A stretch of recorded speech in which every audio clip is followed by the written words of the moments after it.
2014 meeting of the Pitt County Department of Social Services. I'd like to start off with a moment of silent prayer or meditation.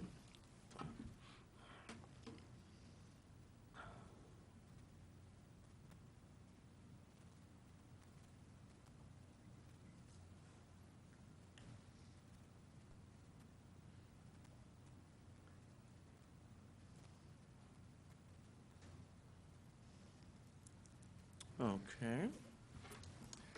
All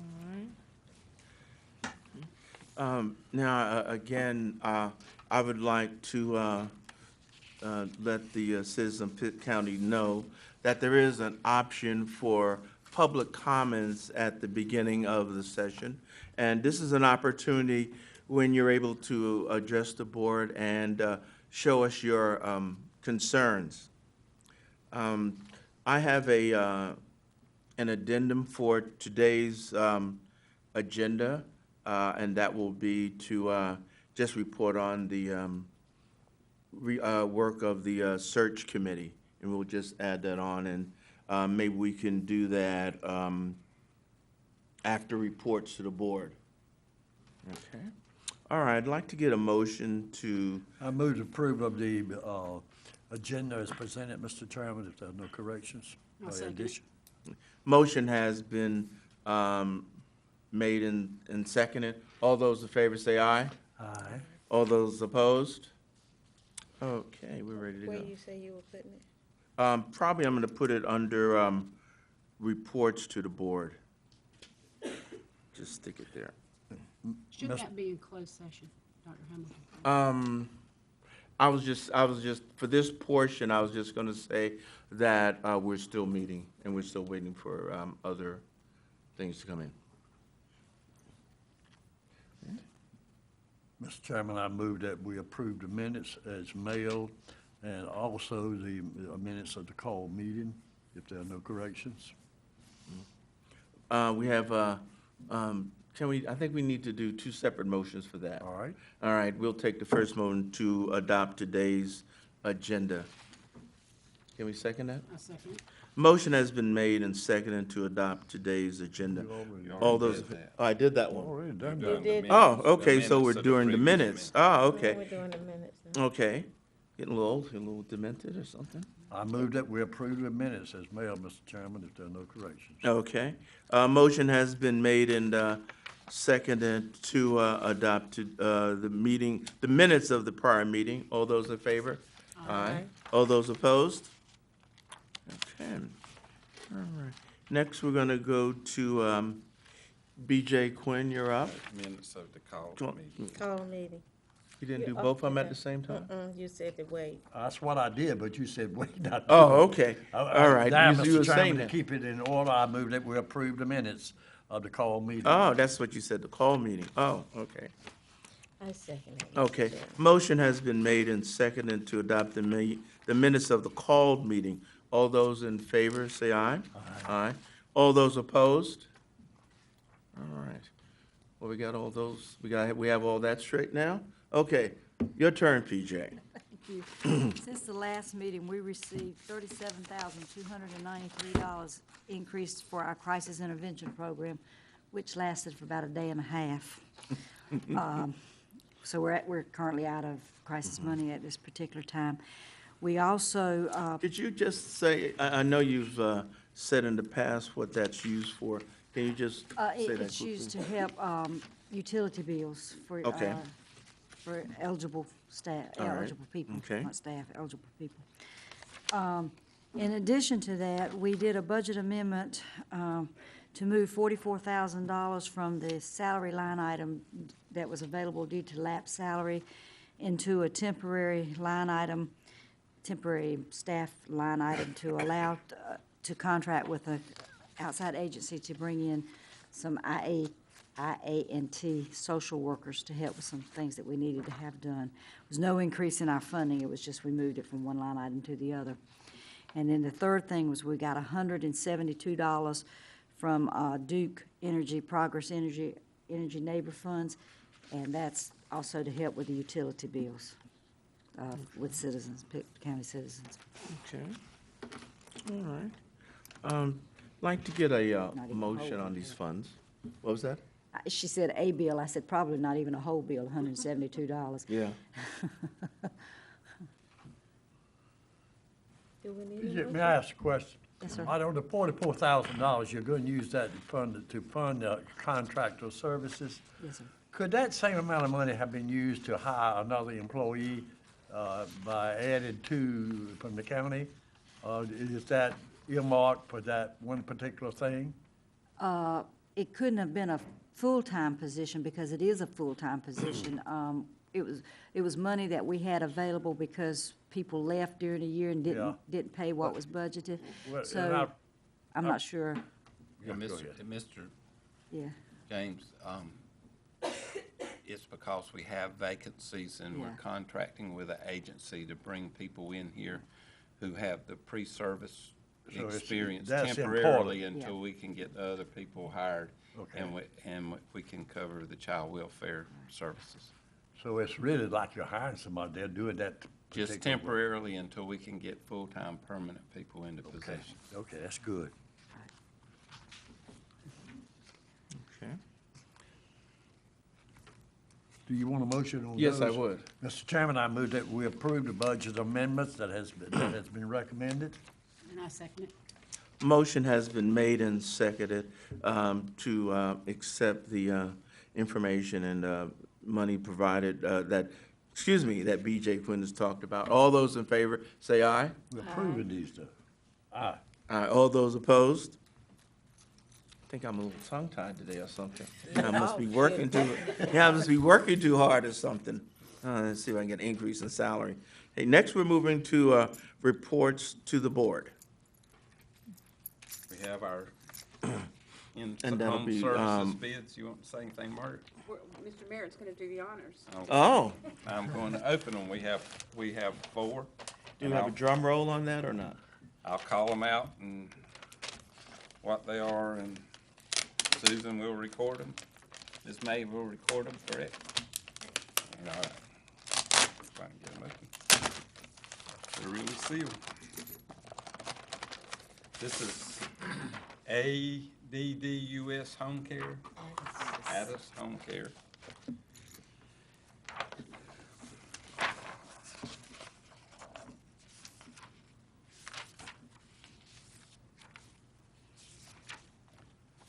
They're proposing $12.35 per hour.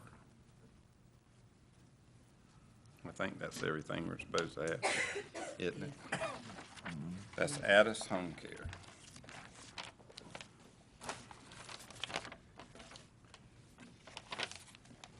Next is McLeod and Associates.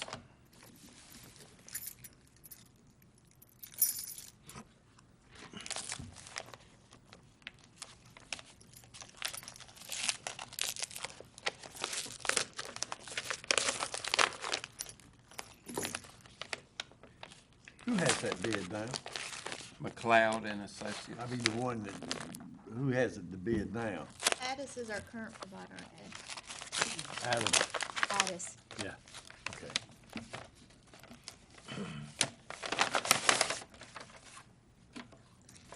McLeod and Associates is $12.50 per hour. I'm sorry, how much was that? $12.50. McLeod and Associates. And this is Action Health Staffing.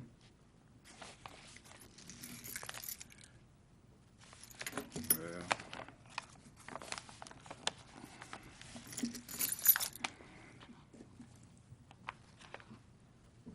I don't know if we're gonna get in this one or not. Hermetically sealed. Some kind of seal.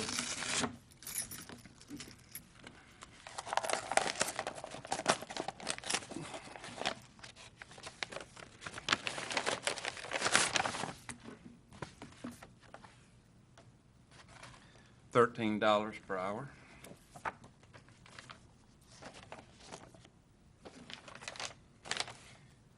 And this is Health Pro Home Care Services.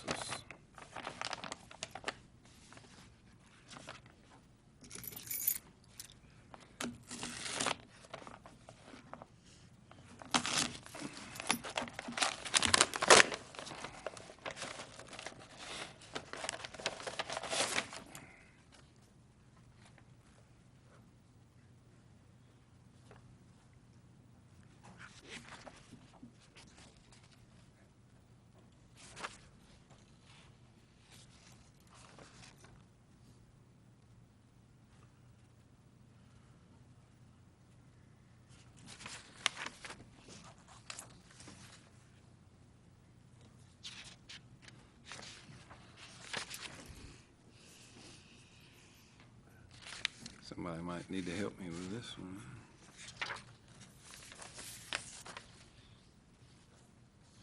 Is it required that it's on the first page or so? Everybody else is.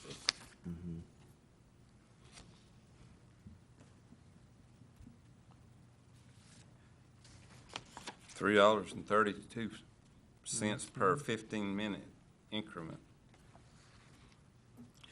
So, So that'd be,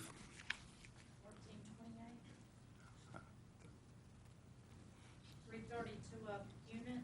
yeah, per unit, per 15-minute unit. So what would that be per hour? $13.28. $13.28. Yes, sir. Right here it says. Yeah, See right here. yeah, it should be here, shouldn't it? Yeah, okay. So I think the question would be, maybe Ms. Meekins or, I think at this point, Ms. Meekins and Ms. Burns will be making site visits to each one of those bidders. There'll be a series of questions that go over their bid package with them, and then we'll come back to you in May with their written recommendation for who to go for. okay? But they're all on the same bid, getting the same services and so forth. Well, then, if they're all on that, why don't we give it to the lowest bidder? Well, there were two that had tie bids, but one was the person that Well, had one of them, had been providing existing services. the one and- I wrote down was $12.35, you only have one of those, Right, only Yeah. one.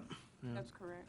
One- Addis is currently $12.35, and they bid $12.35, and then McLeod's was $12.50.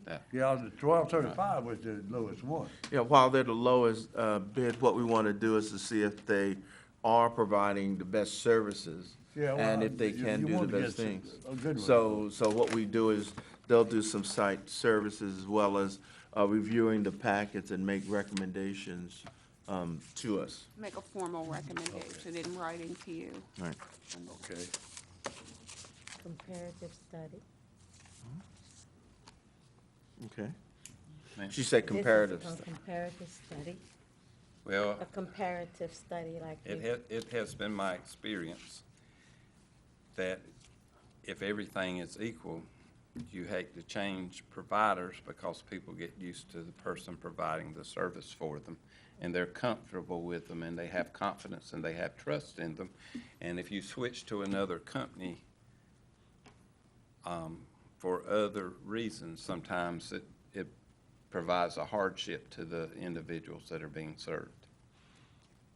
Well, I think that's true in a lot of instances, but what we do want to do is to review all the bids and see if those services are equal, and if for that, and if there is an increment, is that increment worth us paying for it? Because it might be, they might provide a little bit more. and I So think- we need to evaluate those kinds of things. I like, But that's the reason you have bids, and if I were bidding and I had the low bid, and I was as good as anybody else, I'm expected to get that bid. And I expect myself, otherwise, why bid? Well, there's, in the bidding process, there's always the fact of you do have the lowest bid, but it's also that you're providing the best service. And But you while, have a criteria that you have to go on to make that bid. that's true. And as long as you fulfill that obligation that's in the contract, then you have done it. Now, if you go beyond that, you didn't ask for that. That's the way I look at it. But we'll get that when it Sure, comes here to us. we'll do that, we'll get that in But I'm a discussion. firm believer if if I'm gonna bid on something, that's just business. Otherwise, why have the contract? Okay. so our policy is to wait for that if it, Well, that's Yeah. right, Well, but we'll wait for that, because we Yeah. do want to see what they're providing. Okay. As in years past, we'll give a yeah, breakdown of I each know one of you them. have to do it right. I mean, this, call for the agenda. Okay. And I don't know any of them, don't get me wrong, I don't know any of the companies or anything about them, but I do know when you put out a contract bid and they got certain things that they've got to do. And we'd also have to evaluate if indeed they are meeting the Right. criteria that we set. I agree with that. Okay. Okay. Yes, did you Call have for a, the agenda. what was that? You wanna move on? Oh, yes. Daycare policy change. Yes. Margaret? Yeah, I think, last month, Mr. Barrett mentioned that we have spent a good deal of time collaborating between fiscal and daycare and program side, and, have really moved along this year, realigning our daycare, and Mr. Mayor's got some updated figures as of right before the meeting. But what he had shared with you last month, that we're here today to amend our local policy, payment policies, to add back into our policy that we will begin again to provide care for 8 and 9-year-olds up to their 10th birthday. So it's in your board package.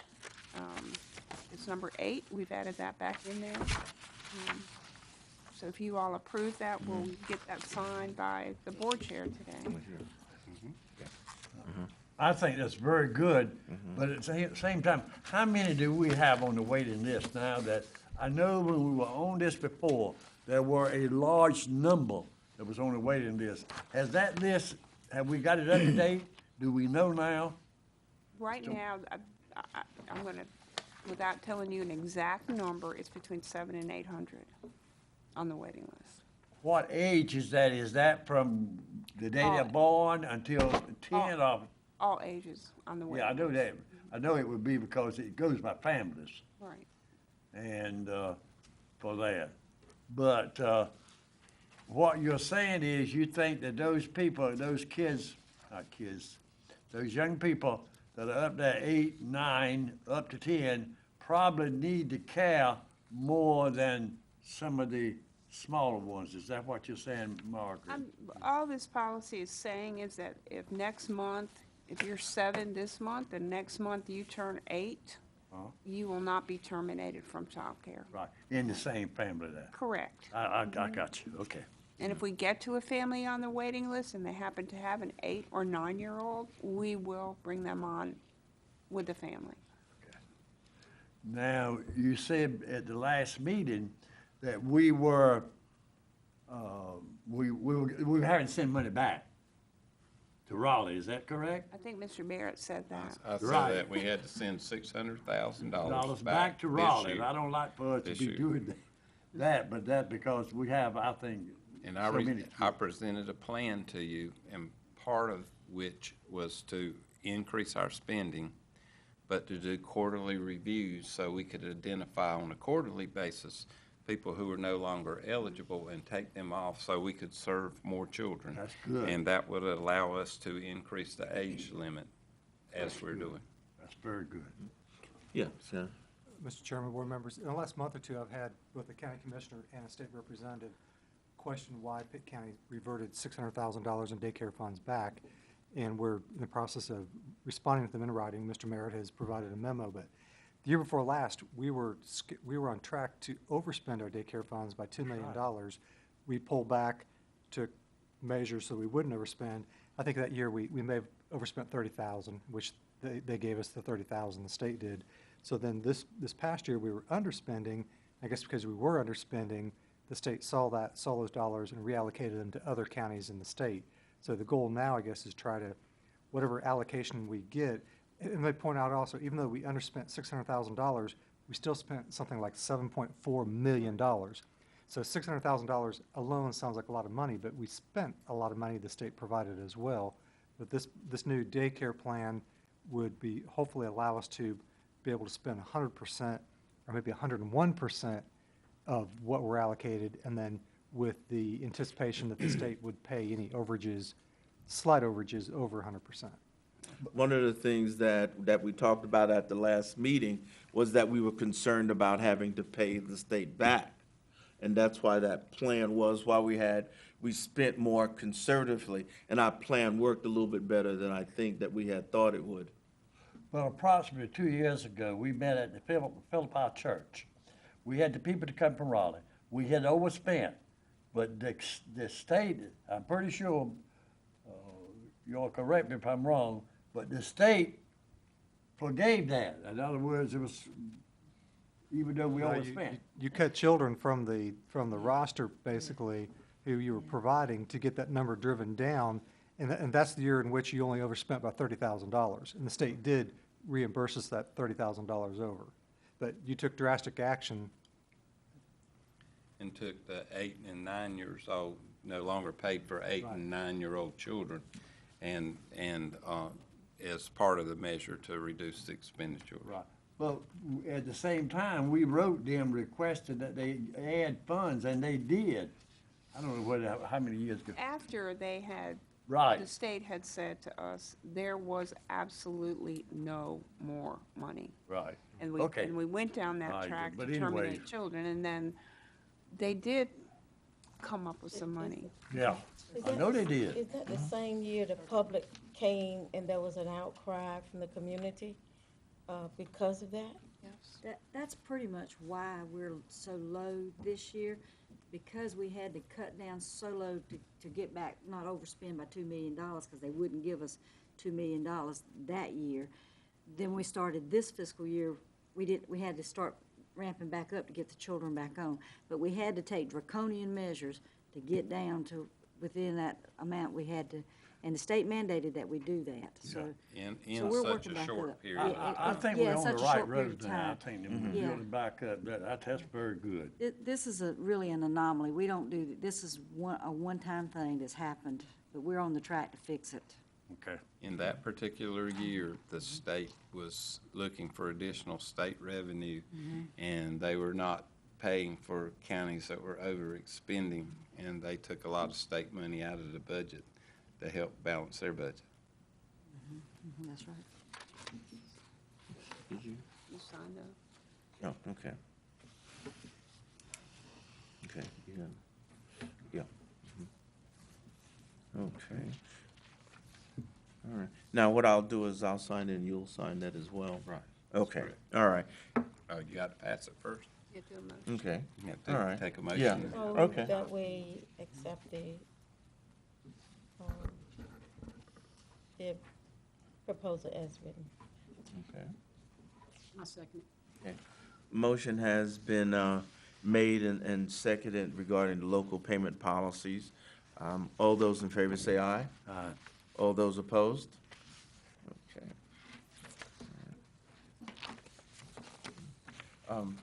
What we'll do is we'll sign and then give it to you, Susan, or, okay.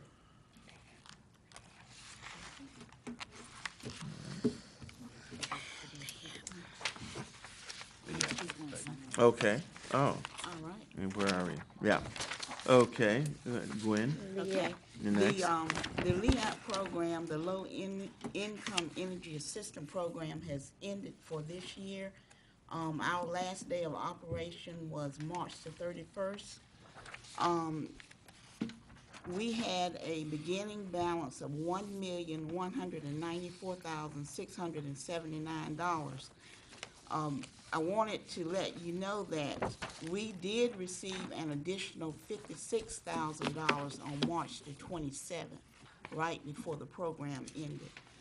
But the amount spent for this year is $916,000. It should be 916 even. I know it says 916,200 on your report, but it's 916 even. And the funds remaining, what we had remaining was $278,679. The households approved for this year is 3,501, and households that were denied because they were not eligible is 508. So funds that were not spent are reverted back to the state. The funds remaining are reverted back to the state. So what we don't spend, go back. Yes, ma'am. What we're not able to spend, it does go back to the state. Gwen, do you normally revert funds in the past? No, in past years, we have spent all of the money that we have gotten for the LEAP program. Last year, we were completed with the program by the first week in March. But this year, we had twice as many funds this year as we had last year. Because the state decided that additional funds would be put into the LEAP program and not into the crisis intervention program. And we are out of crisis intervention money.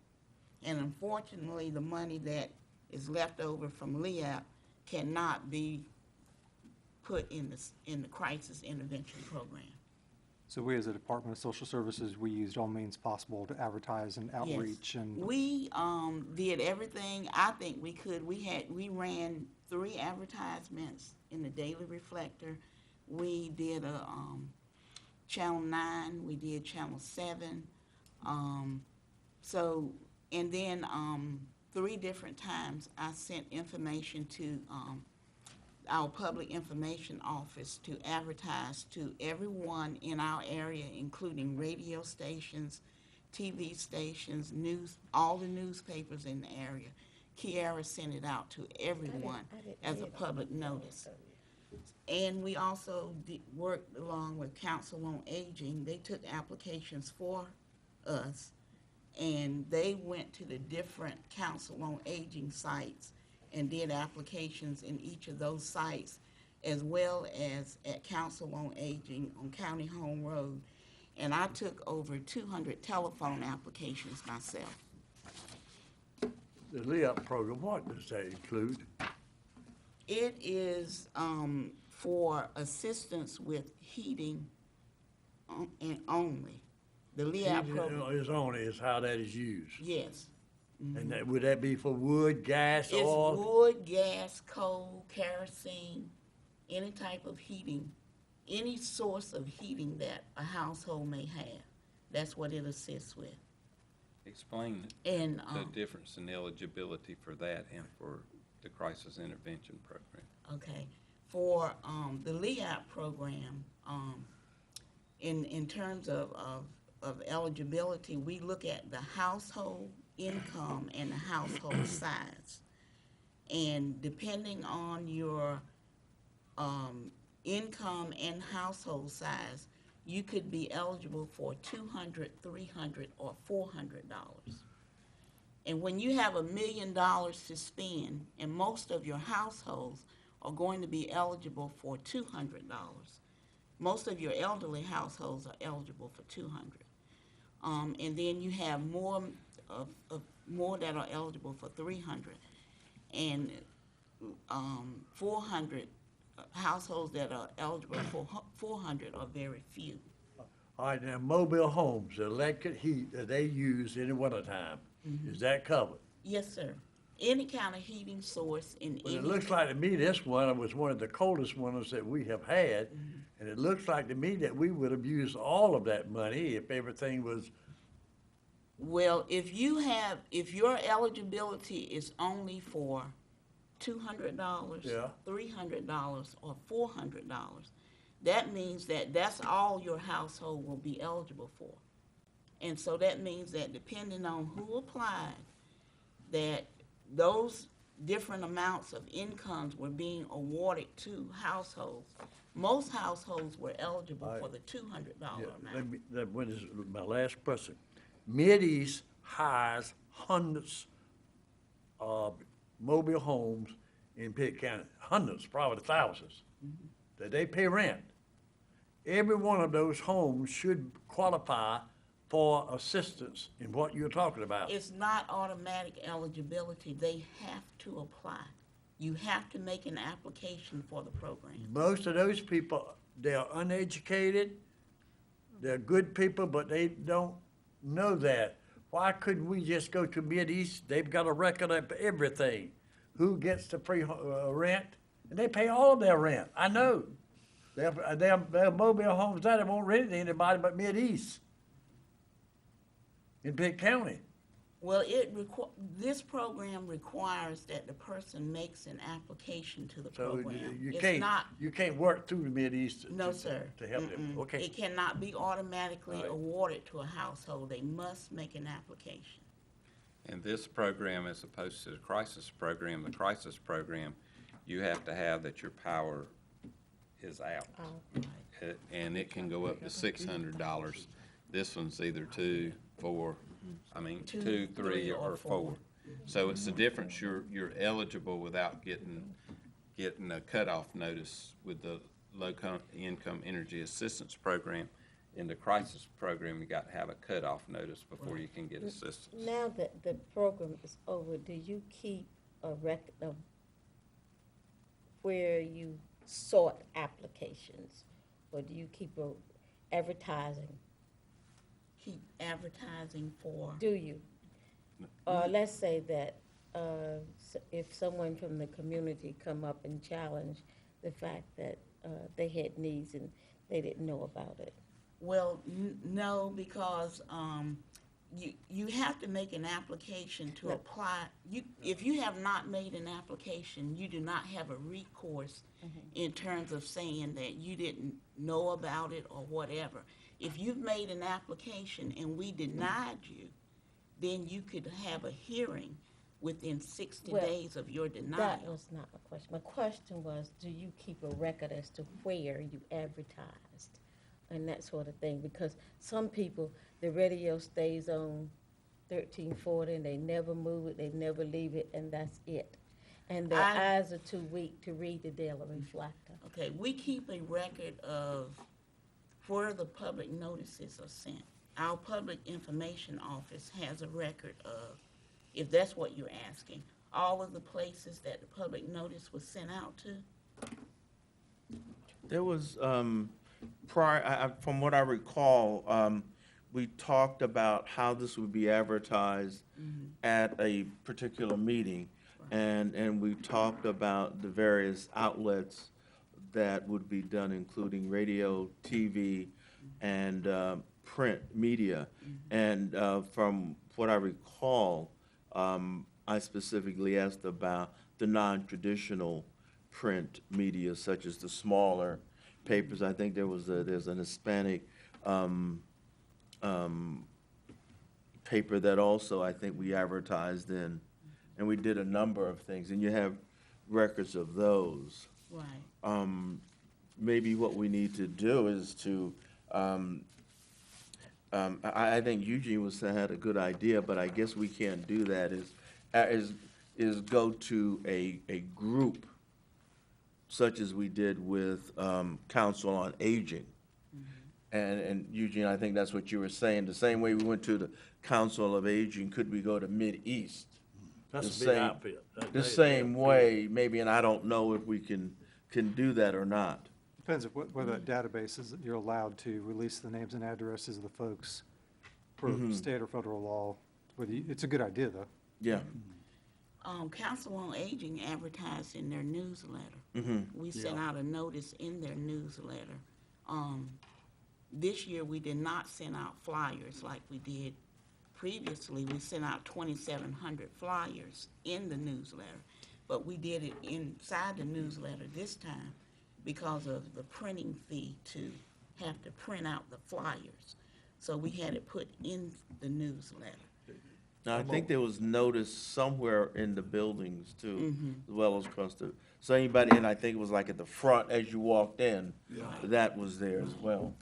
I'm on that board, and I think we should put it in there every month to remind them that this is the date that we can do it. In the And they'll- Mideast? In the, well, in Mideast, they do it too, but in the Council on Aging. She would be glad to do that, I know, she's very good at it. Yeah. And I will say something to her Mideast too. is a need-based agency, and I was surprised that you don't do that. Okay. I guess what we can do is do that next time, because usually we had not been going to that type of group, and there may be some issues there. But I think we can target them and target agencies in the past, because in the past, what we've done is targeted, from what I recall again, were media outlets, print, television, radio, as well as the Council on Aging. And what we might want to do is to target other groups as well, because I think there were, and I think you also advertised some churches as well, church programs, and advertise that way. And so what we need to do, if we have this much left over, then we need to advertise more for that. But public notice was also sent to Churches Outreach Network also. I sent the public notice to them too. Okay. Do you have any more questions, ma'am?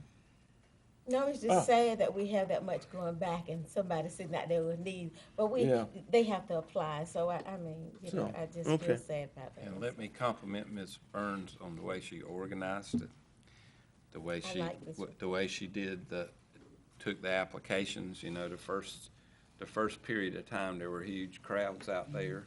They took them over here and did group interviews, so they didn't have to stand in line forever. It was organized very well. People were seen on a timely basis.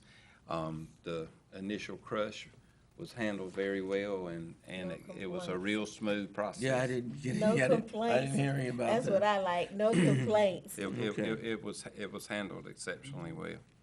But next year, we will look at partnering with other agencies in the community. Check, To please. see Yeah. what we can do with some other agencies, if we get this amount of money Yeah, again. because they upped it. I said, oh, goodness gracious. Yeah, and whereby we were worried about that it was gonna be less this year. And fortunately, we got a little bit more. Okay, we're gonna move on now to Northridge versus Johnson County applications, and that'll be done by the interim director. On the last page of your budget package here, there are three different options. The total cost for Northwoods is $767,000, but that would not be the county's cost. The county's cost, depending on which modules you get and how much state participation you got. It's about $150,000 This, that we the get county, reimbursed, we get 150,000 that we of this. get back, that is eligible for reimbursement. Okay. So be about 600,000. Okay. That's a lot of money for The- a county with no money. The JDOCS program is Johnson County's program. It is not a complete program like Northwoods. It only does the investigations part of that. It has the forms for investigations in it. They are developing a in-home or treatment services, whatever you prefer to call it. Homes where neglect or abuse is substantiated and the children are left in the homes. They're doing that, they're working on that portion now too. Mr. Taylor could probably explain better what the costs are by using that than I can. We have it here. There would be, as you can see, server costs, storage costs, and staff support maintenance costs for that particular program, even though they would not charge us for that program from Johnston County. A third option would be to develop an interim in-house program, which would have a master client index and use document imaging to put the cases into it, and arrange to have remote access to that information when they were out in the field. Tell me if I'm wrong. And the projected cost of that would be about $100,000, half of which would be reimbursed by the state and federal government. I have a question. I don't want to cut you off, but is there a total amount on this JDOC? No, ma'am, because. I didn't see it. There's not, because I wasn't sure when I was putting this together how many scanners we were gonna get, or how many mobile devices and that kind of thing. You can see the cost per each of them. But when Mr. Taylor was talking to us today, he was thinking that just with what's here, not counting what might come up later, was about $50,000. estimated total will be about $50,000. Yes. Yes, ma'am. So, looking at the three, this is the lesser one, I'm sorry? the lesser one, 50,000. I think it needs a little more study. Mr. Elliott, you might have, Yeah, I think what I'd recommend is that you put a number in the budget so that as we analyze and study and see which which option to pursue, at least you have something in the budget. One of the, I mean, the Northwoods is probably obviously the preferred solution, but it comes at a very expensive cost. JDOCS has limitations because it's actually the Johnston County in-house program, and we would be dependent upon anytime Johnston County made a change, or if we wanted a change, we're kind of dependent upon them because they're the owners of the software per se as a unit of local government. The interim in-house solution is a third option, as Mr. Meredith pointed out, that could start us down the road until a more long-term solution could be identified. And I might be talking out of turn for Mike Taylor, but you may want him to address the board for the three too. Don't want to put him on the spot, but okay, he said I'm representing it good. Are all the components to the interim in-house here? And like on the JDOCS, you have the scanners, the hardware, the servers, the kick and caboodle.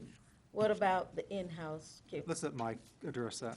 The costs that are identified for the storage and server and those things for the JDOC solution, those would be needed for any of those solutions, whether it's the in-house, the JDOCs, or even the Northwoods. You still have to have those components to be able to execute any of those solutions. So and that's what I was suggesting, that's a minimum cost to consider anything. So by identifying those and including those in the budget, it allows you to study, as Mr. Merritt was saying, which option may be the best for Pitt County. And you won't lose that investment by choosing one or the other right now. So in the future, are we going to get a better comparative evaluation, I'm trying to say? yes, in 2016, NC Fast is supposed to at least start doing the services component, the child welfare and the adult services component. I am told that the secretary said she's willing to consider other solutions that are already available if they will interface with NC Fast. One solution is obviously Northwoods. That was presented, they had a presentation last week, the Directors Association, and the state DSS met with them and looked at that as a possible solution. It was recommended by the Directors Association that a bill be introduced in the General Assembly to use state funds to purchase that for everybody that did not have it available and to pay the maintenance fees. So there's a lot out there right now, but obviously we need something right now.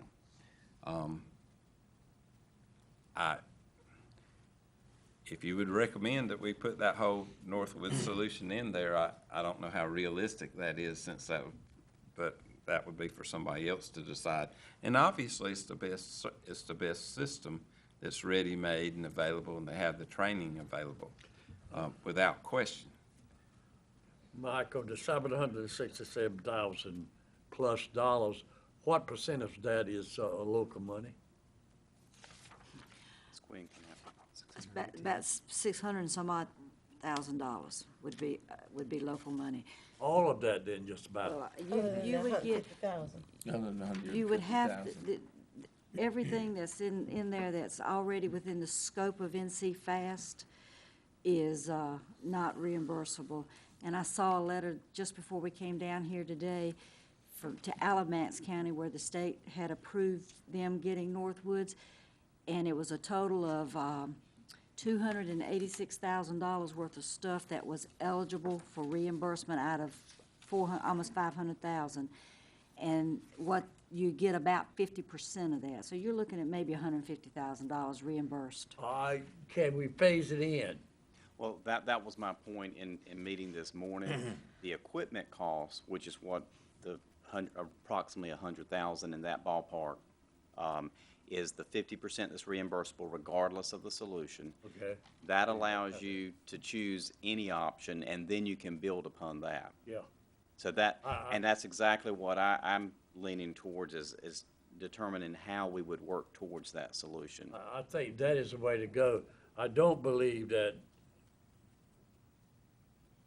they would go with 700. That's almost a cent, isn't it, Mr. Mayor? If money wasn't an issue, I would definitely say go with Northwoods, but Well, between, yeah, well, between your current budget for next year, you're already asking for $500,000 of county funds, general fund dollars. Here you're talking about another 600,000. Just in DSS, you've ate up every dime of growth in the revenue base we have, and that doesn't include any other departments that and I came know forward. I know it's not gonna fly, so we might as well look at things realistic that we think that we might be able to do. Yes, sir. I agree.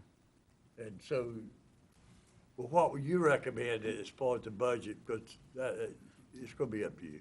I'd recommend the $100,000, assuming a 50% reimbursable, then I think your options are open with that.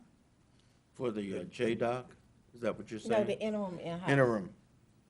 The 100,000 gives you flexibility. It's just, Right. Flexibility Right. that we could go with the not- Northwood. Right, we're not assigning it to any I think that's solution the at way to this go too, point. because I think Northwood's gonna be the way to. So, by doing this, it'll be easy to transfer or merge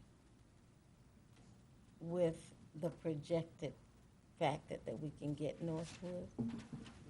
not necessarily. I think by including $100,000, we'll be on the path to implementing something, and staff will need to come back before you to tell you what that plan will be before we embark upon it.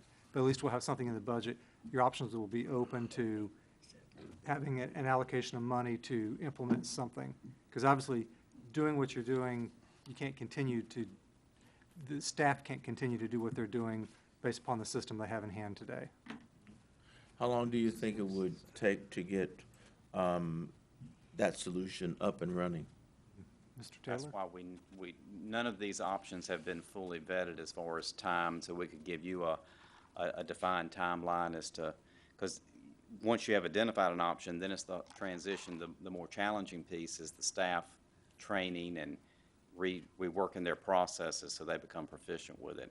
And I don't think any of us I are. think you could rank, obviously Northwoods, if you purchase that and put that in place, that could be up and operational within 3-4 weeks. Yes. JDOC's existing program in Johnston County, there you're probably talking a couple of months if you were just to possibly.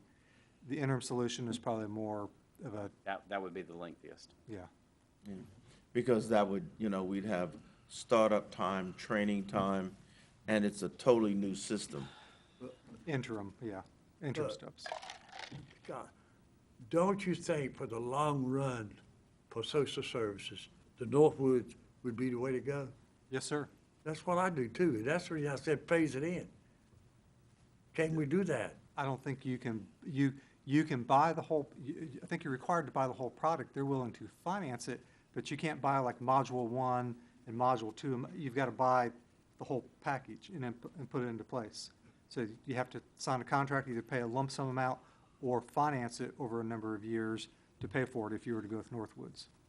Well, you Would can't- that be, I said I wasn't gonna talk much more, but you know the way I am. But then, will we have the resources in the social service, if we phase it in, to pay so much a year out of their budget? You know what I'm talking about? It's still gonna be county money every year. It's still additional general fund dollars. Yeah. These are not state or federal dollars necessarily. The 600 and plus, the $600,000, whether it's over 3 years or 4 years, is still. I was looking at the $120,000 that we would cut out if we don't have the two sheriffs. But you have already got that money spent. I don't think it's that much, is it? It's 120. Too sure. Okay. There's two options with Northwoods. You don't have to buy the whole. I mean, you can get the desktop version only. in that desktop. I'm just saying there's two That's- options, that's- an A that- and a B. The And that office desktop version, if you started that way, you certainly can add on the other part later, but that part is 474, 487, with a portion of that also being reimbursable and financed over 4 years also, so. That's what I hope that you or Margaret can come back with us, and there's no need of me, Scott, you know what we can do, if you will, please, that where I can push for. So I what would you're- appreciate it. What you're saying is paying for it, not in one time out of Yeah. one budget year, but out of two or Like three Margaret was budget talking about years. that, and that would drop it down to the 400, that would knock 200, almost $300,000 something. But still, I mean, I But that's gonna be a- agree that our department really needs to have a smart business plan around where we go. And Yeah. I think it's so, I mean, we've looked at Northwoods just to really get this conversation going and look at options. But we really, I just so support taking our time to have a smart business plan. Because when you do that, this is something we have to live with for a long time, and I think it deserves looking at all aspects and considering every element of that, you know, for the future for us. That's just my opinion. But see, I know I don't know enough about it, so I'm going to look to people like Mike and so forth to kind of lead us in the right direction, Margaret and Seb, who's in with this. I guess from my perspective, you know, one of the messages I'll be giving the commissioners during budget is the fact over the last couple of years, we've created a base budget type planning document where during the recession, we as a county were going into our fund balance or our savings to meet our obligations year to year, where we were spending our savings down almost to a critical point where we got put on notice by our bond rating agencies in New York. Over the last couple of years, we've made a conscious effort and have successfully made sure that we only budgeted those expenditures that we have revenues coming in for and not dip into our savings, to the point where our fund balance is now built back up to a healthy place where it should be. That being said, the last 2 years, we as a county have budgeted in a way and a means where our revenues meet our expenditures. For every dollar going out with expenditures, we've got a dollar coming in.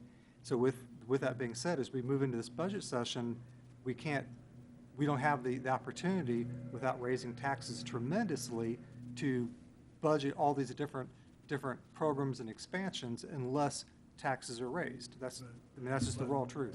And I realize that too, and I've already been told by some commissions, you lay off that fund.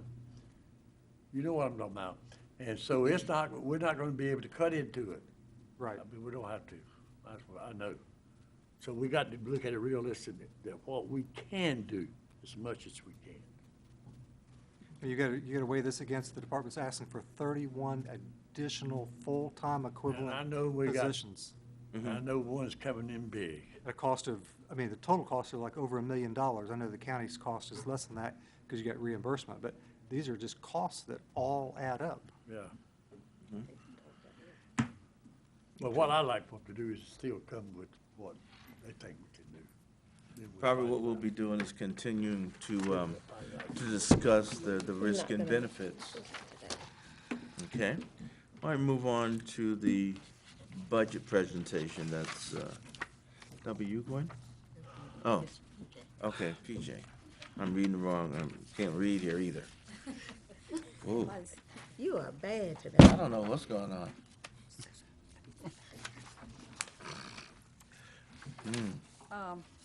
I just wanted to give you a quick overview of what is included in this budget and where our money goes. The first chart you'll see is we're asking for the whole budget, the bottom of the budget that goes through the county is $31,912,464, of which 64% of it goes to services programs, 9% goes to administration, 8% goes to child support, and 19% goes to the public assistance. That's basically staff and that kind of thing. That's just for gee whiz, look what our money does.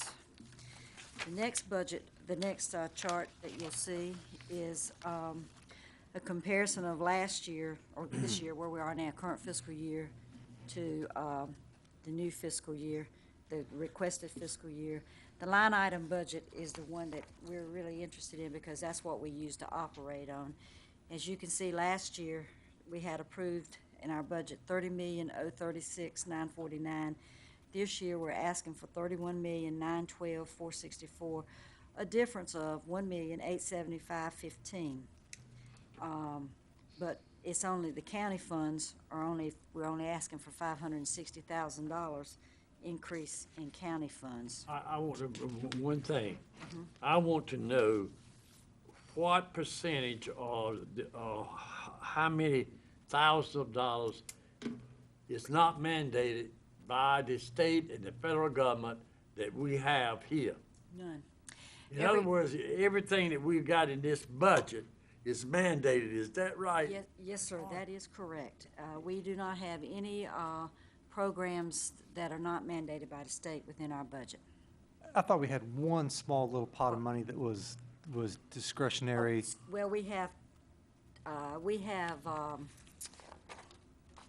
I think it's about $13,000. I'm sorry, it was that. It's about $13,000 in what we call emergency stuff, burial of people, some transportation, which we Well, that's actually. 13,000. That- We're that is it. talking about big bugs. That's That's it. correct. That's all we That's have nothing. that's not mandated. And we are required by law to dispose do of those. unclean Yeah, bodies, so so- that's a mandate too. So what you're saying, everything that's in this budget is mandated by the federal or state government that we fund Yes, sir. regardless. Yes, sir. Your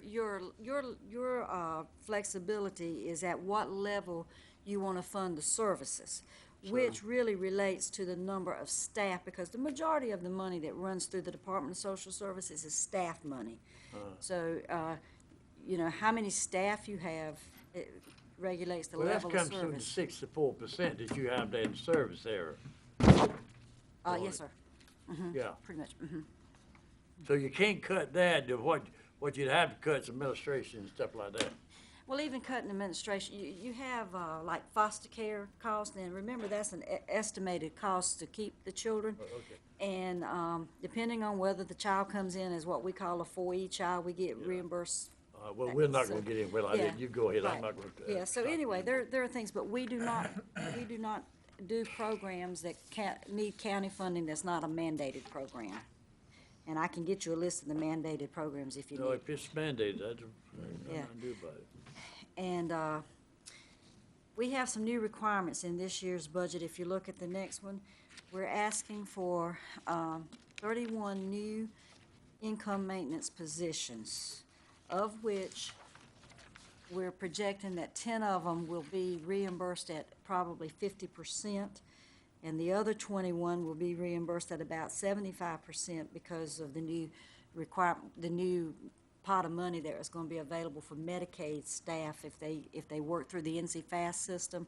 Instead of getting 50% back on their salary, we'll be able to get 75%. That's ones we want to make sure that we get. Okay, good. And it will be, you've heard us talk about through NC Fast, the universal worker. So our workers will be doing food stamps, Medicaid, Work First, all of that kinds of things, but they'll be doing something we call a green day sheet type thing, which they account for their day-to-day time, what program they're working in, and then when the state gets that report every month, they reimburse based on the time that they spend. Percent for each program Yes, sir. that they're spent.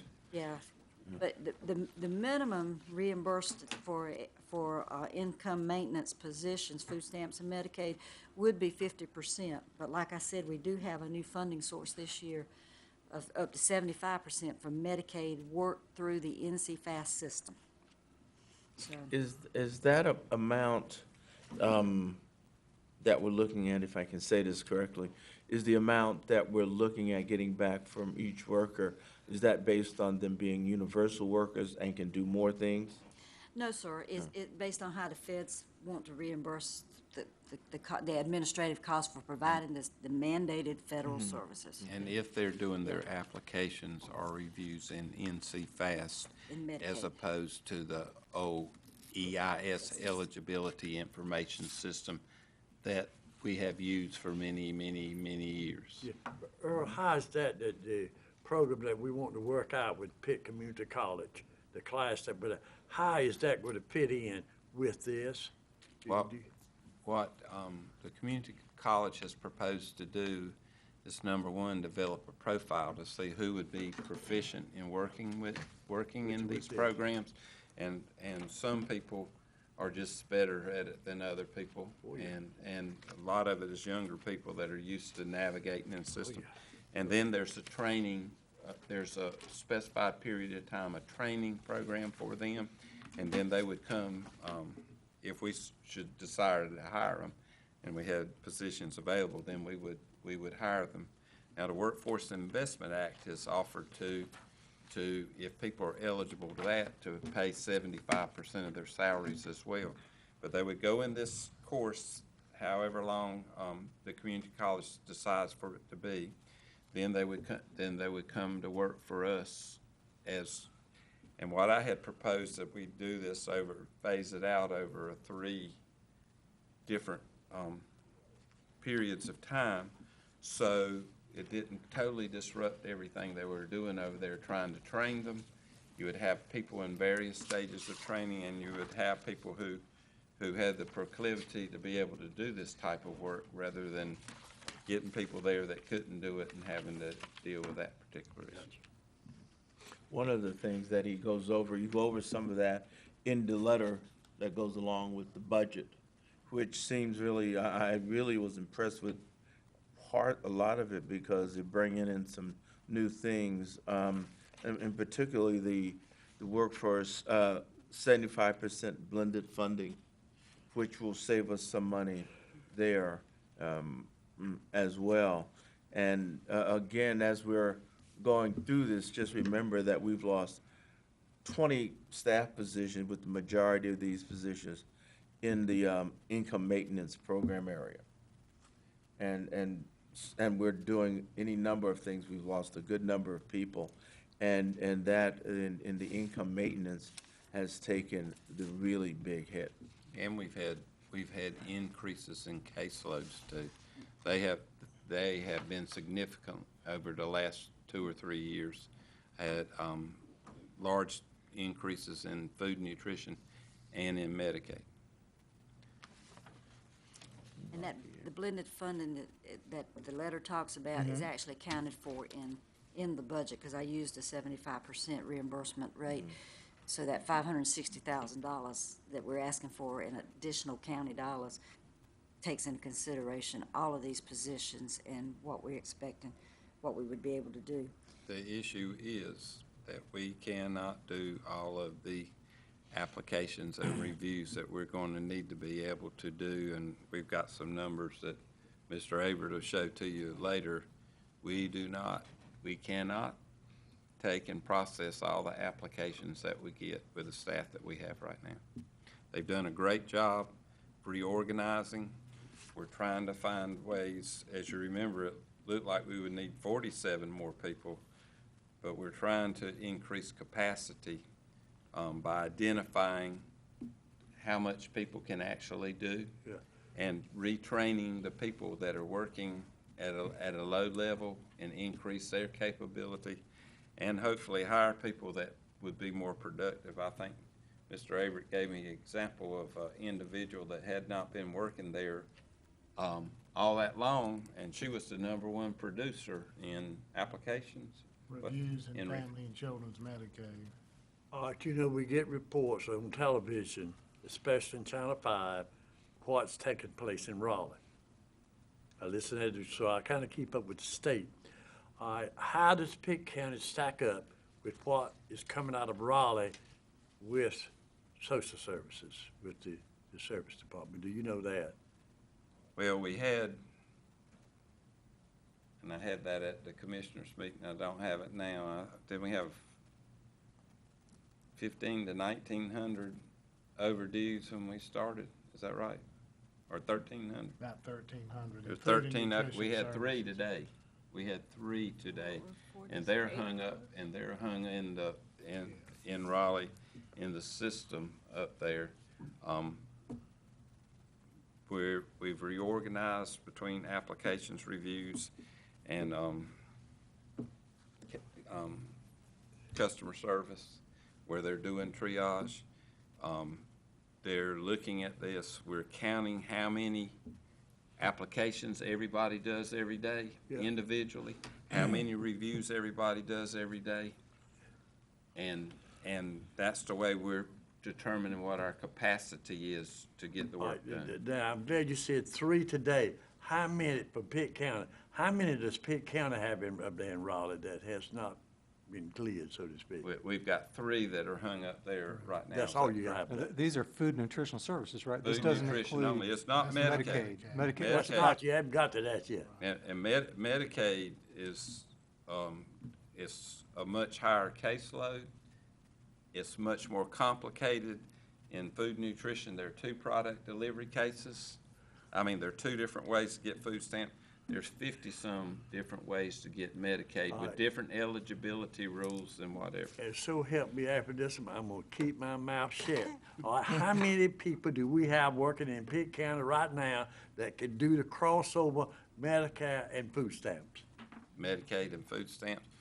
That's what you talked about for months. Well, we have 18 that are working in intake, and they're at different levels of different skill levels. Yeah. But the way we're organized now, those 18 are taking applications in all programs, and they're keeping those to process.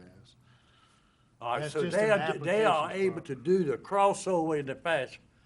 They're NC Fast. taking applications in NC Fast, and they're processing the applications in NC. All the way through it. Correct, that's correct. All right, now, 18, how many do we have in all? Well, we have 69 total. That includes lead workers, that includes the review case workers. We have 20 positions assigned to intake, and the others are assigned to review in either food and nutrition services or adult Medicaid or family and children's Medicaid. How long before that 18 will be 36, we'll say? Well, I mean, I think that's Mr. Merritt's request is to help add, we need to add people to the Yes. intake and processing section because that's where we don't have enough staff to do all the work. That's going to be the key to it if we're going to ever catch up.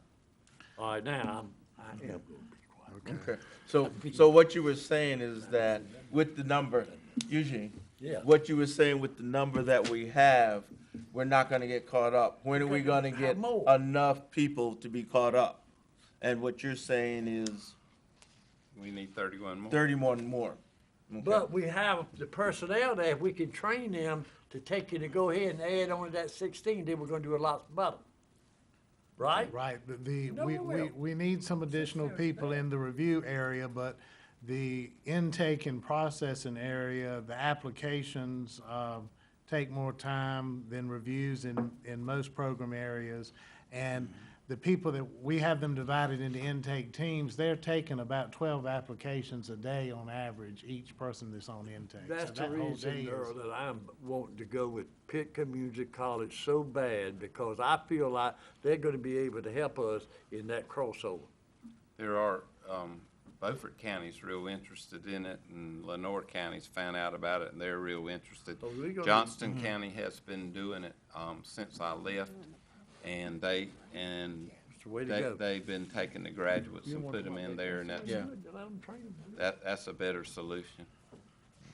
Okay, So anyway, all right. moving along, we do need the 31 new staff in order to process all these thousands of cases that we What have. are the possibilities of getting? I don't know, but we're asking, so we'll see what happens. I gave the county manager a really easy way of doing his budget this year, but he didn't think it was all that great. I told him to give us what we were asking for and use what little he had left for the rest of the county, but he didn't think that was fair and equitable, so Seems I don't know. okay. Seems okay. I thought it was a good idea myself. Well, he took his glasses off, so I guess that means something. He didn't make any comments when I told her the possibilities of getting them. In addition to the 31 income maintenance positions, we also are requesting 4 new IANT social workers. That's 2 for on-call and 2 for, I guess, regular investigative type work in Let the me child say a little welfare bit about area. that. I'm sorry. We average almost 2 vacancies all the time. 2 of those were added so we would keep a full complement of investigators because our caseloads have gotten out of control either with vacancies or a variety of other reasons too. That would keep us a full complement during the day of investigators. And then if we've been living with one on-call worker for quite some time, which means that the investigators who are already down some positions have to be on call at night to stretch them out even further, which makes them less available during the day for investigations, correct? We're getting ready to interview for that second on-call right now. But we studied it over a period of time, and there was more than one, not quite 2, vacancies average all the time in investigators. When you're talking about investigators, several things run through. What kind of investigations? Child welfare investigations. We get a report of abuse or neglect, That's we what have to I'm do trying the to- investigation.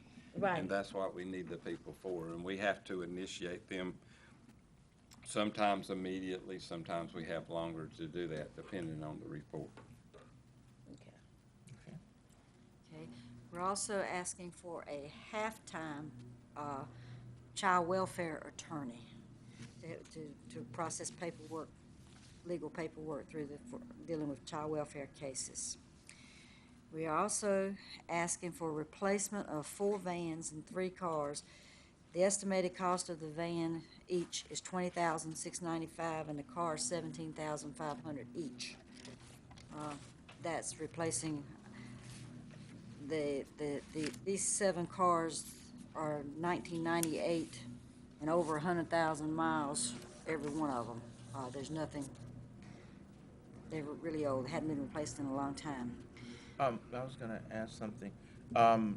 With these vans, if we were gonna trade in the vans that we have and the cars that we have, or are we gonna keep them? No, we won't, I don't think we'll be allowed to keep them. Okay. The fleet won't increase. They're really not too much good anyway. Will we get put 'em in trade-in the sale. value for those or not, or is that The negligible? county, Do we get the sale money? I don't No, you do believe not. so. We don't get a. You know, we because don't they get a- sell those vehicles. We don't get the Kelly Blue Book value on those?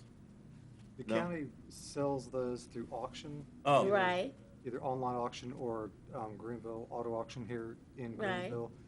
And since the general fund dollars are already going into the DSS budget, any revenues we get from those cars go back into the general fund balance. Oh, go So into it the doesn't general come fund. back to us Wouldn't and come then- back to us. No, you're talking maybe $800,000, $900,000 per vehicle compared to the new vehicle costs. So it's very small to begin with. I just didn't know if that money would come back to us. It goes into the general fund. Not dollar for dollar. What do we It comes use through. 4 vans for? So we're gonna contribute it to the general funds of Pitt Sure. County, huh? Yes, sir, but they'd give us some back Oh, because they okay. fund us out of their general fund. It's Okay. $560,000. As long as they comes know out of that the we're general giving fine. them something back. Right. Mr. That's the all right. child I already welfare. go ahead. Yeah, okay, they're going into child welfare. We have gone a couple of years now without replacing computers.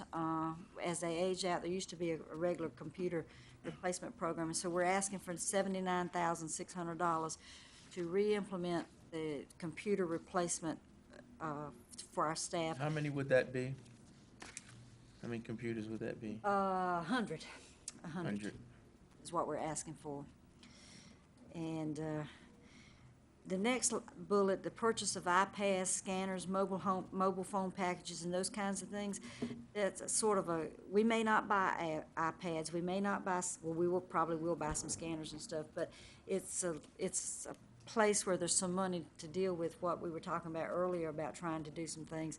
But anyway, $55,000 we put in there for, to hope to be able to do some upgrading in our technology. I'd like to ask a question on Yes, this, on these computers. What about memory and RAM? We get Mr. Mike Taylor is the one that determines what computer we get, because it's the same kind all over the county. Because one deals with speed and one deals with capability. The county puts got- the most Yeah, efficient operating system on their memory. The county uses a hard drive system down in the basement where everything's stored, it's not stored on the computer itself. Right. So hopefully it will it'll upgrade to speed and that kind of thing. So, anyway. We're asking for a $7,000 increase in the contracted personnel for the personnel contract that we contract with, because you guys are using that contract much more than it was in the past, and so based on current spending, if you intend to continue to use that particular contract, we need more money in that area, so that's why I've got $7,000. Consultant, we are, What? the consultant. Yeah, it's a drop in the bucket, but anyway, if we needed to implement it. We removed the funding for the 2 deputies, which was $120,000. And this budget that you see, the $560,000, includes the $100,000 that Mr. Taylor was talking about a while ago to put into the budget in order to give us an option to start looking at where we're going with the child welfare automation. And then MIS, we have to pay MIS quarterly for the services that they provide the Department of Social Services, things like our telephones, emails, those our piece of it. And he recommended this year that I increase the budget to by $21,400. So it went up to $540, I think, is the number now. But that was the increases that we had in our budget for this fiscal year, and that's pretty much overall what we've got. Is this $120,000 going back to something? The $120,000 that we took out, it actually goes into the overall budget as we put in other requirements, and it reduces the amount of county dollars that we need. So it's been accounted for. Mr. Chairman, I would suggest that you have your interim director email or write the sheriff and let him know his intentions on the 2 deputies, so he can absorb those 2 back into his workforce. Not that he would ask for 2 additional deputies to take them on, but absorb No them question about it, Dave. through vacancies and attrition. All right, that sounds good. Would you be able to take care of that? Well, yes, I can. It's gotta be, that needs to be done immediately. Correct. I mean, Yeah. I would think a more appropriate option anyway, if they wanted to continue to do that, would be do it through indirect costs. Because the deputies, there's not a need for 100% of time for deputies here. The building is secured, this building is, and the other building is secured. From time to time, you have some people that are oppositional, but we've been able to take care of that in most situations, in some situations when the deputy's not there, so. Have we already moved to deputies? No, they're here, they're still here. If they go into the indirect cost plan, you'll still, there'll be cost allocated, and DSS will still pick up a piece of it. It just won't be a direct payment to the sheriff like it has been in the past. So that it won't cost, if they make $50,000, it won't cost them an additional $50,000. But it also gets lost in the overall scheme of things with money. But we already pay through the indirect cost plan. We already pay for parts of the sheriff's department and Yes, we deputies and absolutely- whatever absolutely anyway, do. so. So these will go in there. Okay. May I ask, just because I know we're gonna have this out on those 2 deputies, I already know. They are under his command. Yes, I mean, they're sworn deputies under the sheriff's command, even though one is stationed budgetarily within the DSS budget, one is within the buildings and grounds budget. He gets permission from the sheriff, I know. See, they're tied up, and I'll fight that battle later. They're reviewed for performance purposes by That's right. It's somebody not- within the sheriff's department, not by the DSS Very workforce. complicated. That's because it's got to be done. But, given our need for them and our need for security versus our need to investigate abuse and neglect on a regular basis, I think that money is much better spent to benefit the welfare of the children in the county than it would be for our protection here in the building. Now, also, the time that these deputies spend doing things that are not DSS related, we cannot get reimbursed from the state for that time anyway. So that becomes an issue also. Okay. Do you have any questions about the budget? Not so much a question, but maybe a comment.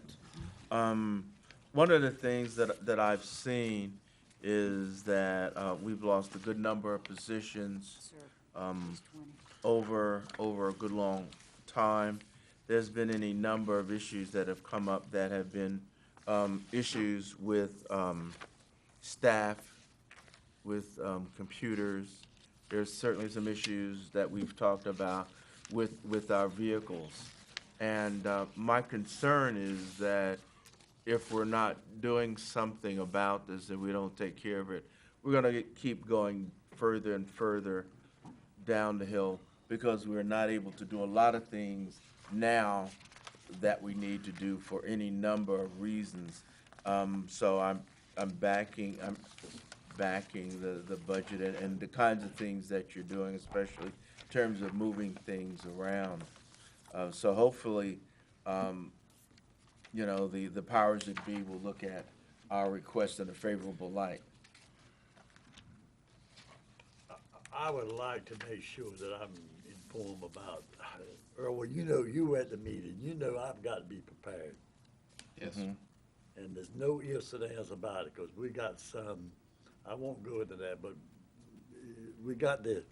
Johnny, you know what I'm talking about? Yes? I gotta be, Yes, this tough. Yeah, I think so, and I know you have a hard job, but I know you're up to it. I'm gonna try to be. You'll be up to it, and we'll have your, as we say, we'll have your backup ready. We'll say, certainly PJ will have your 6, and you'll have a 6 as well as the other staff, because I think we really need to do something with any number of things that you're addressing. Because what we're doing is we're looking to make major changes in how we do business and any other number of areas of how we address the concerns of Pitt County.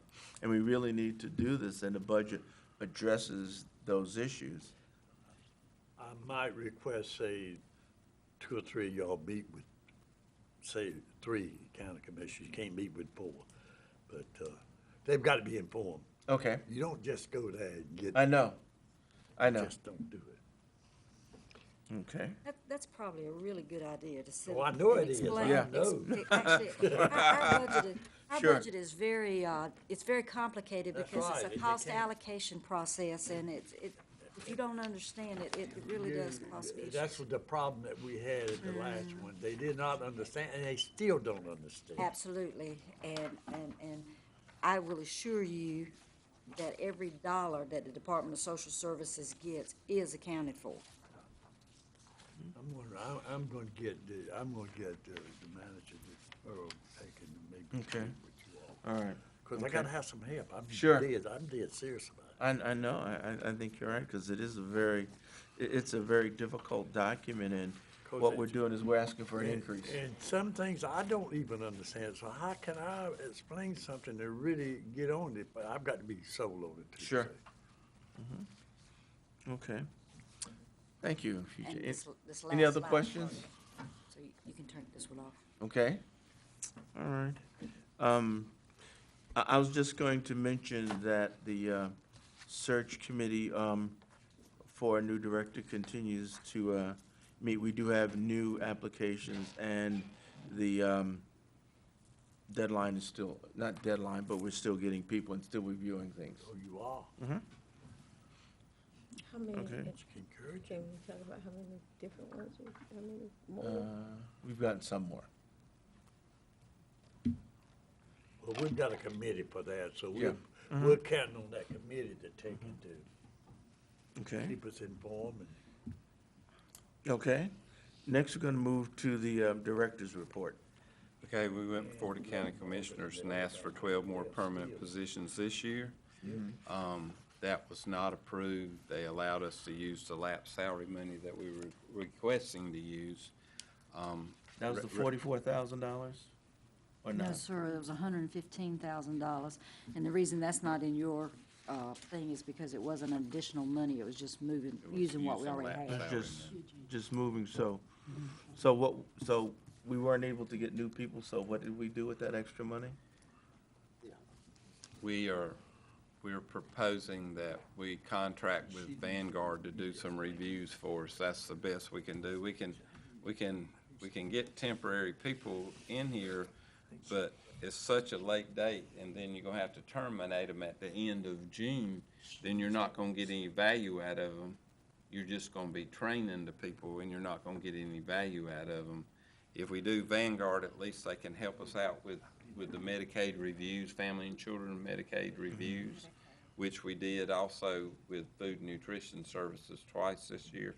And that's a better way of spending the money than to bring in temporaries that's not gonna be here. You know, it would for sure be May the 1st before we could ever get them here if we advertised and interviewed them at the very best, and to keep them for 2 months or less and they're not having any knowledge would not be of any, it would actually hurt us more than it would help us. If So we we- have no assurance that we're gonna be able to keep them as permanent positions long-term. So we're talking about 120 plus 44, is that right? The amount that we have, or not? It is kind of right. Okay, that's good, that's close, that's close, I know what's up, that 120, okay. that's a battle, I might I can win it. You can win that? All right, well, I don't, that's Okay. tough now.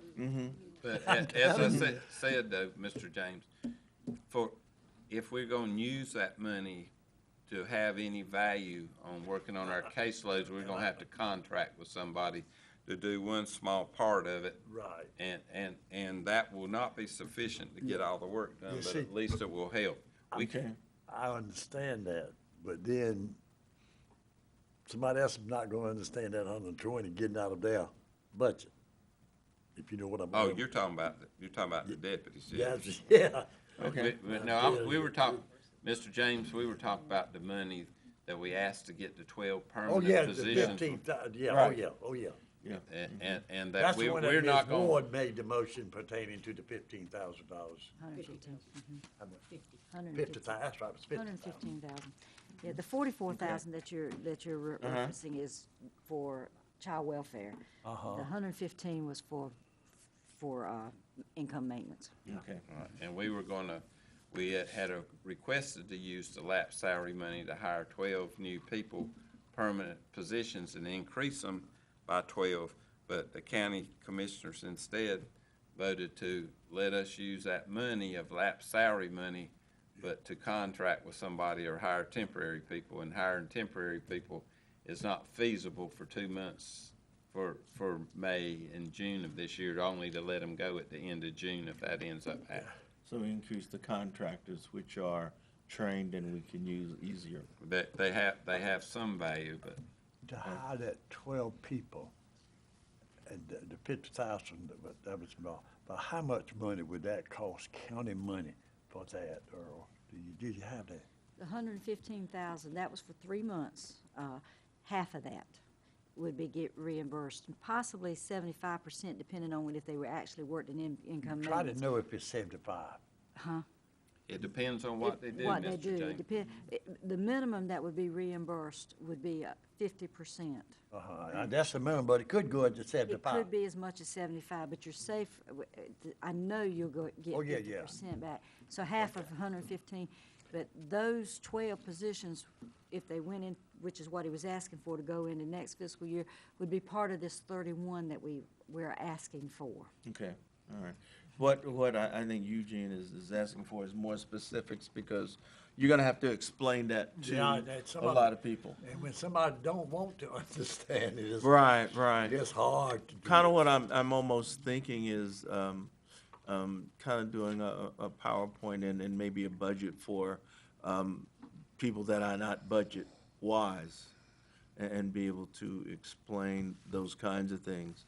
And maybe what they can do is when this comes up, you guys would, be there at the county commissioner meeting. Okay. Okay, the next thing is the NC Fast update and backlog report. And Brian has that. You have a report in front of you, the productivity report for applications and reviews. And we've been tracking our productivity since the 17th of February. So this report reflects numbers of that manual tracking we've been doing. And it shows you the number of reviews and applications that we began with that were pending on February 17th. And then it shows you the number of applications we've taken from February 17th until April 8th. What is significant about the report is that the total number of applications and reviews to be processed totals 13,083. And this includes reviews that are due through, we put them on the report, the reviews that are due through the month of April, because we're responsible for getting them done this month. To date, as of April 8th, we had completed 7,377 reviews and applications, leaving 5,706, which are still part of that, which is what's left to be processed of the 13,083 figure. So based on our productivity tracking, it demonstrates that with the existing staff, there's no way possible to, with the number of existing staff we have, to keep current with applications and reviews that have to be completed. The good news is that we have stabilized the Food and Nutrition Services program, thanks to the staff. The staff had worked very hard. That had been our focus because of the requirements of USDA, the deadlines we had to meet in bringing that program into compliance. And as of today, we had 184 applications pending in Food and Nutrition Services.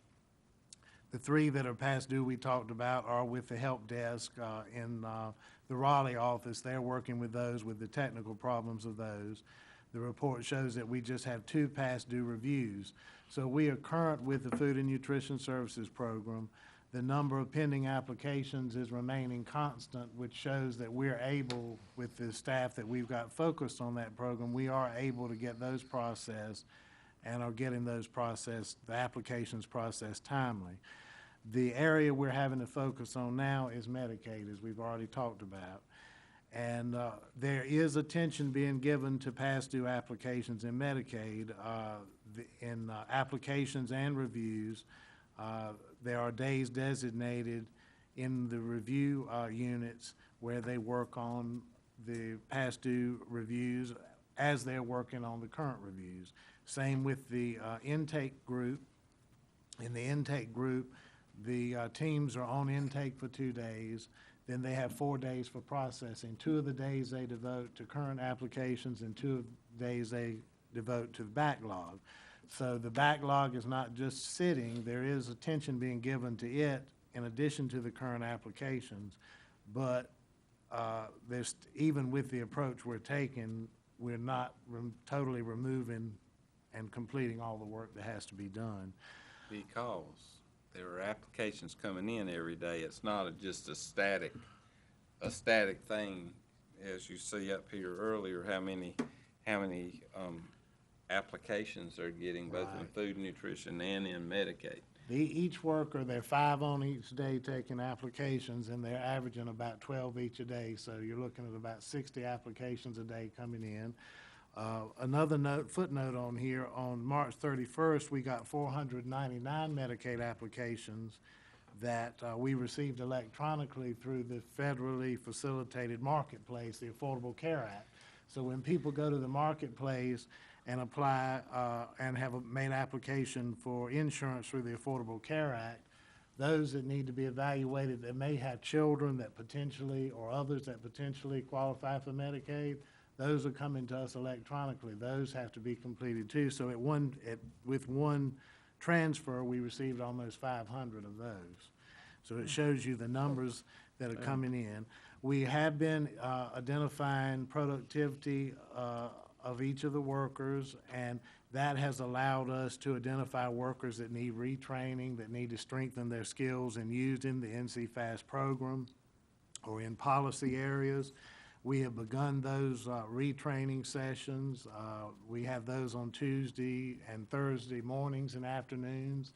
Those that work with applications go in the morning, and those that work with reviews go in the afternoons. And they actually take cases with them, actual cases with them to work on that they have questions about as part of the retraining process. So that has begun. And I've gotten good feedback from the staff who've already started attending those sessions. I think the ones that are conducting the training are pleased with it, and also the staff that have been feel like it's a productive way of training. So that's my report for today, unless you have any other questions. So what you're saying, there's no way, unless you get help, you're gonna be falling farther behind than what you are now. We cannot move forward enough with the existing staff we have to where we can get to where keep everything current with the existing staff we have. And we really, by using contracting and getting help with some reviews, that's gonna help some. But It that's looks, not gonna alleviate see, the this problem. is in the budget. It looks to me like your number one priority is more employees, That's correct. regardless of what, I mean, we might as well face it about the other. Right, and we'll continue to work to increase the capacity of our existing staff, because Right. we've seen in the last 2 months, we've seen an increase in productivity among those that are working with food and nutrition services. We've stabilized that area. And you gotta have it on account of Pitt Community College in that particular group at the same time. But in other words, we just about got to have that 12 That's a employees. process where we won't use a temporary agency, we'll use our own process for them to go through those classes. People will be identified who have the abilities to succeed in this field and get some initial training, and we will train them that way. All right, to get to now, how much additional money will we need to get these 12 employees that will come out of the budget for next year? That's what I gotta have. Well, we were asking for 31, we won't ask them for 12, we're Right. asking for 31. What I want to do is get. For the 31, it was about What was 31? $500-something thousand, the Yes. county share of Pretty it. much, yeah, county. 500 something. 500 plus. That would help a thousand. great deal, wouldn't it? Oh, Maybe, yes, maybe sir. we could win that, see. I mean, think- maybe, none of you going to fight something that you know. We want to go, well, you know what I'm talking about. Well, but the issue is, if we cannot take and process the Medicaid applications on a timely basis, and they are behind, people are not gonna get medical All right, services. will the 12 employees do that? The 12 employees was for this year, so we could go ahead and start this year, and we do the first group of them this year, do the second group after. So it would help out a after great June. deal. It would help out tremendously this All year, right. because we could And start the- sooner. But we'll be on the budget, see, this I is thought right we were now, caught up. April, May, June. Food and nutrition See, we gotta do this thing within a month or so anyway. I mean, we'll have this out within about a month. So, well, that's what, okay. All right, we'll see. Was that? I thought we were caught up. In food and nutrition, untimely applications and untimely reviews. There were Untimely. 1,300. Yes, you have, in a food stamp application, you either have to do it, take it and process it within 30 days, unless it's an expedited case, which means there's an emergency need in the household, and you have to do that one in 8 days. We had applications, 30-day applications that were overdue, and we had 8-day applications that were overdue, and we had a bunch of reviews that were overdue. And we met the USDA requirement that we had the overdues done. Okay, it does not mean that we have, we still have pending ones. So The big crisis now, though, is in Medicaid. But the general public complaining about they've not gotten their food stamps And we is have a a process. complaint in, We have a process set up for that. If I get a Medicaid application problem, I have one supervisor I send it to. If I have a food and nutrition issue, I send it to them, and they send back to me what they found out, and they resolve. So what do you say to the general public who have not received their food stamps after, 2 months? We have, according to the system, we have worked through those problems. So the listening audience out there, listening to you say that we've caught up, and there aren't anyone out there who have not received food stamps beyond 2 months. There shouldn't be. So if there are, what number do they call? It's customer care. They would call the main switchboard, and they'd be transferred to the Food and Nutrition Services, our income maintenance. Can they call your office?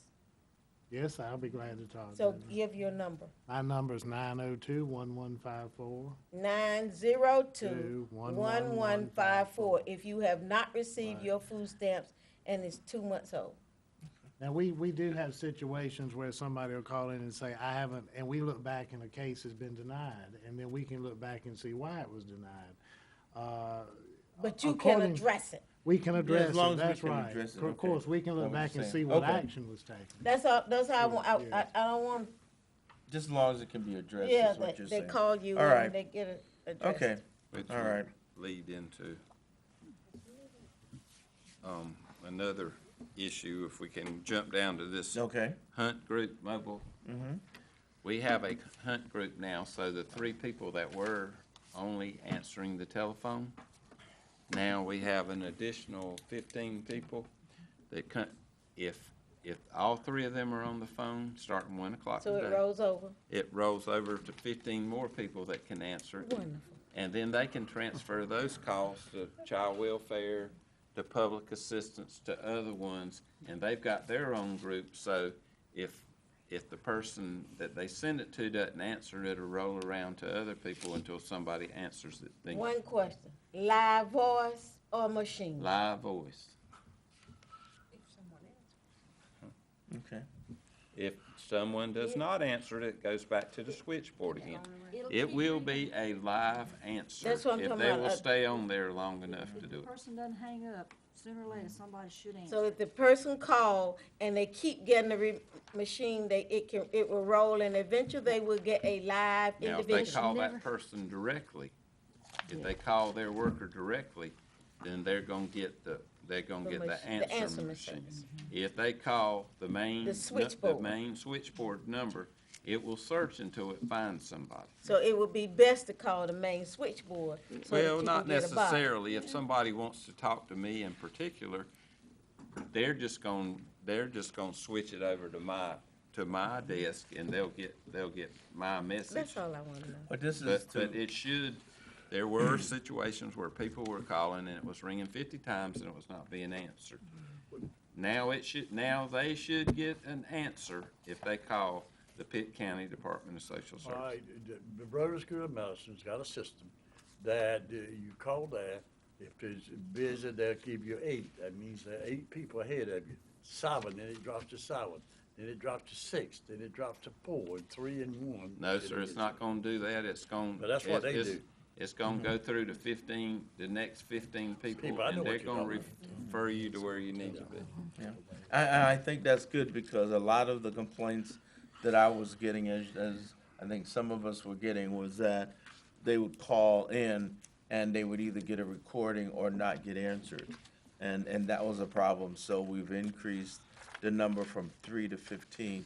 Now, did you say that starts at 1 o'clock, or Today. it's all day? It started It's already. already started. So it started at 1 o'clock today. We'll find out what the problems with it Sure. are, because we know there's gonna be some problems, we're gonna have to tweak it. But it's a much better solution than, me calling the switchboard here and all 3 of them being tied up and it ringing 50 times and just stop ringing and nobody knows why it So stopped you ringing. have tried it. No, but I know how it works. In Johnston County, I used to call ours once we got, and wait, and we got the hunt group. And if I had to wait more than X number of rings, then I called their supervisor and asked what was going on. We did try it Friday during the day. Friday, we tried specifically going over to income maintenance because the group over there, because I understand about 95% of the calls that come into the front come in for those services. And we identified a couple of areas that we needed to change in the Hunt group, and we did that Friday afternoon. So hopefully it's going to run real smooth. But they should not get any kind of voicemail other than when you first call, you get that generic thing, welcome to Pitt County Department of Social Services, your call is very important, blah, blah. If you want to report a child welfare, hit 2. But once you get past that, you should not ever get another voicemail or a machine talking to you. You should have a real person. Okay,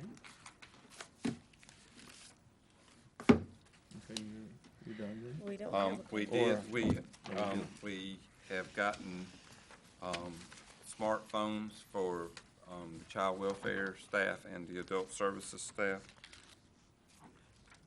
6 people have been identified to test them out with. We actually ended up getting them free. Yeah, we did. We got the phones free. They had some kind of promotion There is a going right God then. somewhere. Sounds pretty good. Well, they'll get the money for the service that we buy from them, but, we The phone is end up free. getting the phones free. You're supposed to be. So I'm excited about that. They will I'm be. hoping we're gonna have connectivity at least with the, Central Registry of Abuse, Child Abuse and Neglect for the state. But we're looking at what kind of contact we can have with DMV and with law enforcement. That's gonna have to take a little bit more, research for those two because of the various requirements that they have, but we are working on that too. Personnel, we have 3 positions frozen right now. They Who said are, 4? one's an income maintenance caseworker, and the other 2 are social work supervisor 3s.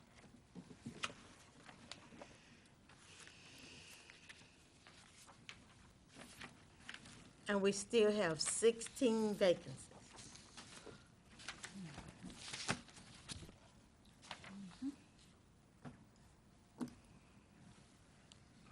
That's right.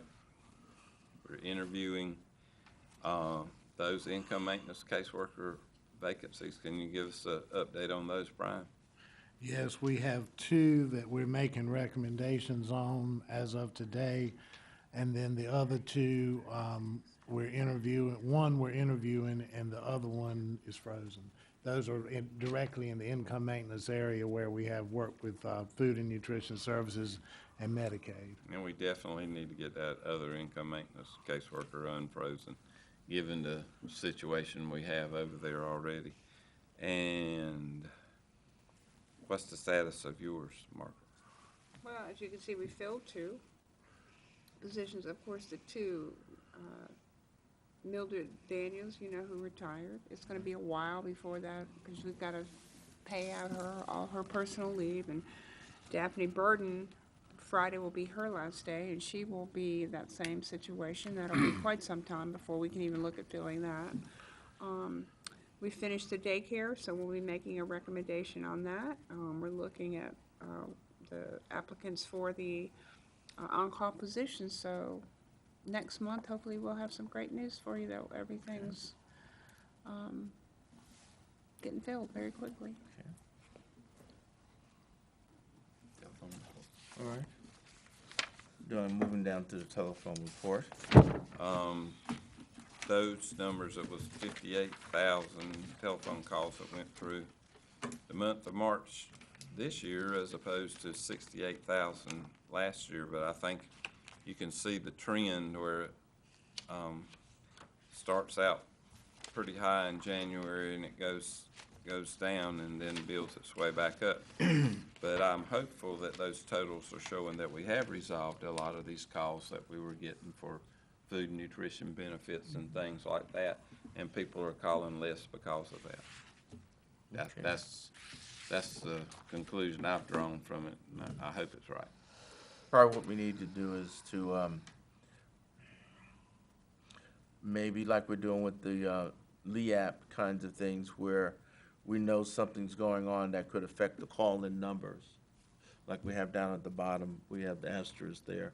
If we can maybe look at when we start doing something, you know, just for example, the hunt group or something like that. Because my feeling is that we should get fewer repeat calls. I called at 10 o'clock and it didn't go through, so I called at 1, 2, or 3. So hopefully that will decrease the number of calls as well. Okay, all right. Okay, Is it time to motion to adjourn?